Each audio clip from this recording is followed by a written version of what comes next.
Hello नमस्कार दोस्तों। तो आप सभी का स्वागत है टारगेट फॉर एग्जाम के यूट्यूब चैनल में। तो फ्रेंड्स, आज हम लोग देखने वाले हैं एनटीपीसी का जो 2021 में सीबीटी 1 एग्ज़ाम हुआ है उसमें पूछे गए प्रश्नों को देखने वाले हैं। तो फ्रेंड्स, ये सभी प्रश्न एनटीपीसी सीबीटी 2 एग्ज़ाम के लिए भी बहुत महत्वपूर्ण साबित होंगे। तो चलिए ज़्यादा देर न करते हुए आज का ये वीडियो स्टार्ट करते हैं। तो देखिए, आज का ये फर्स्ट प्रश्न है कि रॉबर्ट हुक ने कोशिका की खोज की थी। तो रॉबर्ट हुक ने कोशिका की खोज की थी 1665 ईस्वी में, और ये भी मृत कोशिका था। तो रॉबर्ट हुक द्वारा मृत कोशिका की खोज की गई थी 1665 में। और साथ ही मैं बता दूं कि 1674 ईस्वी में लिवेनहॉक द्वारा जीवित कोशिका की खोज की गई थी, ठीक 9 साल बाद। तो 1665 ईस्वी में रॉबर्ट हुक द्वारा कोशिका की खोज की गई थी तथा नामकरण भी इन्हीं के द्वारा किया गया था। अगला जो प्रश्न है कि भारतीय राष्ट्रीय कांग्रेस की स्थापना कब हुई थी? तो 28 दिसंबर 1885 को हुई थी। तो 28 दिसंबर 1885 को भारतीय राष्ट्रीय कांग्रेस की स्थापना की गई थी। अगला जो प्रश्न है, सर्वप्रथम स्वराज शब्द कांग्रेस के कलकत्ता अधिवेशन में लाया गया था। तो प्रश्न पूछा जाता है कि सर्वप्रथम स्वराज शब्द का प्रयोग कांग्रेस के किस अधिवेशन में किया गया था? तो स्वराज शब्द का प्रयोग कांग्रेस के कलकत्ता अधिवेशन में 1906 में प्रयोग किया गया था।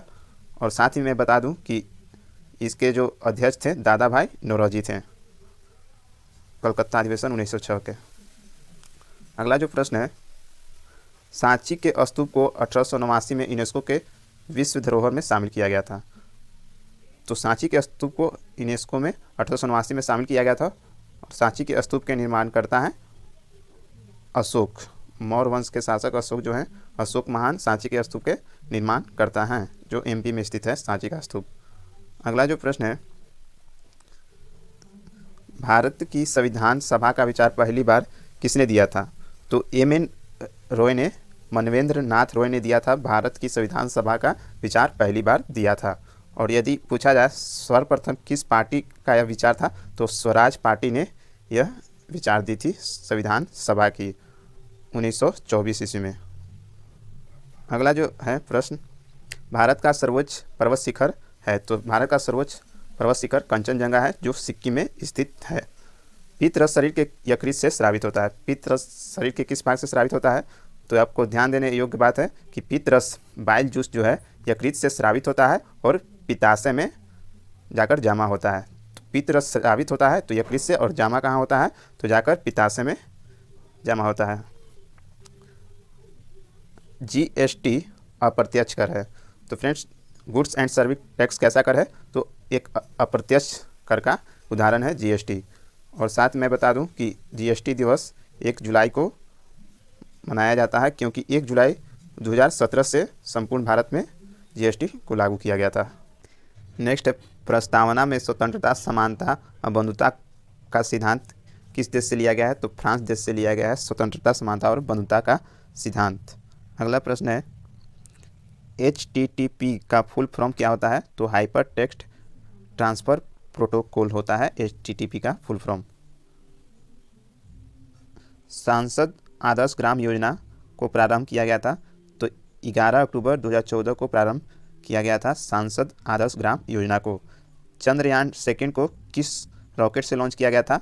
तो GSLV मार्क 3 से लॉन्च किया गया था चंद्रयान सेकंड को, GSLV मार्क 3 से।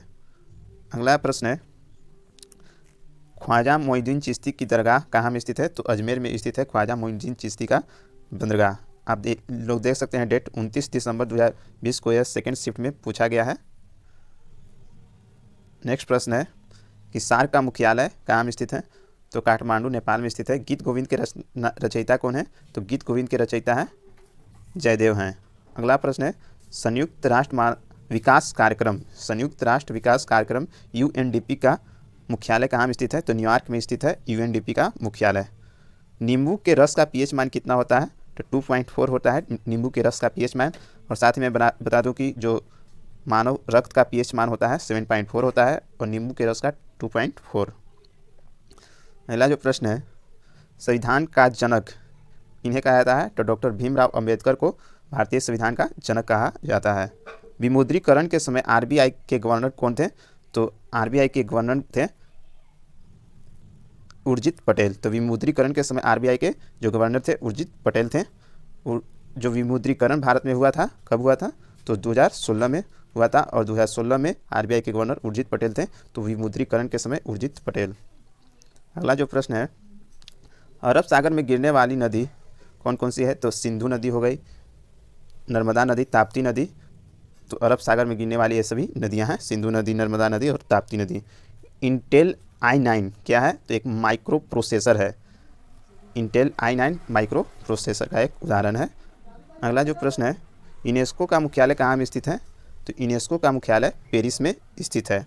यूनेस्को पेरिस, और साथ ही मैं बता दूं कि जो यूनिसेफ है, यूनिसेफ का मुख्यालय है न्यूयॉर्क में, और यूनेस्को पूछेगा तो पेरिस में।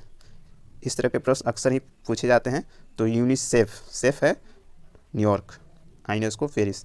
अगला जो प्रश्न है, जातक कथाओं का संबंध महात्मा बुद्ध के पूर्व जन्म से है। तो जातक कथाओं का संबंध महात्मा बुद्ध के किनके पूर्व जन्म से है? तो महात्मा बुद्ध के पूर्व जन्म से है। अगला जो प्रश्न है, पाइथन एक प्रोग्रामिंग भाषा है। पाइथन एक क्या है? तो प्रोग्रामिंग भाषा का उदाहरण है।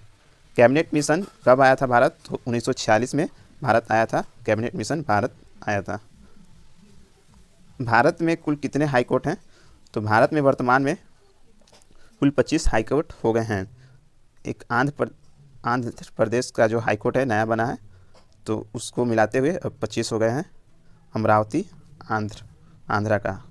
अगला जो प्रश्न है, भारत की सबसे लंबी सुरंग का नाम है चेनानी नासरी सुरंग।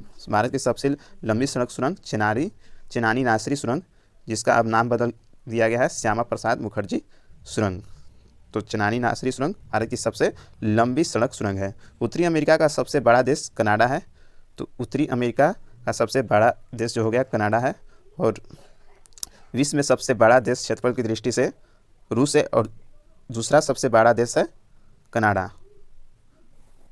तो विश्व में स्थान रखता है कनाडा क्षेत्रफल की दृष्टि से दूसरा स्थान, और उत्तरी अमेरिका में क्षेत्रफल की दृष्टि से सबसे बड़ा है कनाडा। अगला जो प्रश्न है, कांग्रेस के बेलगांव अधिवेशन की अध्यक्षता किसने की थी? तो महात्मा गांधी ने की थी। 1924 में ये अधिवेशन हुआ था कांग्रेस का बेलगांव अधिवेशन। तो इसकी एकमात्र अधिवेशन है जिसकी अध्यक्षता महात्मा गांधी ने की थी।